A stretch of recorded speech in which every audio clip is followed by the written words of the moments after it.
Hello guys, good evening. Samahan niyo akong mag-egg handling ngayon.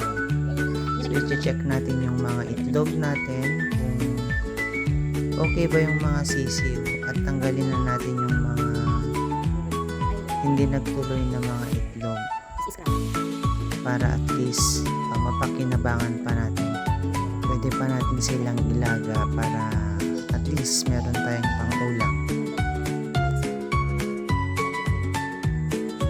So, ayun guys, as you can see, talagang tinitingnan natin yung mga itlog kung magtutuloy pa ba sila o hindi na. So, at least by this time, ma-check na natin lahat para at least makatipid din tayo sa kuryente at magamit natin yung mga space para sa mga susunod pang mga egg.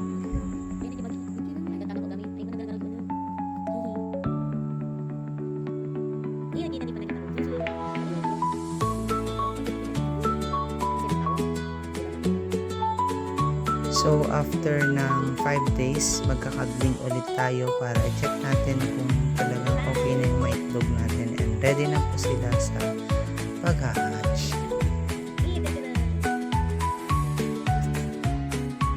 So, ganun talaga guys. Maraming mga itlog din ang hindi natuloy. Ulamin din natin yung mga yun. At least hindi naman sila itatapon, masisira. Ganyan talaga ang farming. Sometimes okay, sometimes hindi naman okay. So, magkaroon lang tayo ng patience.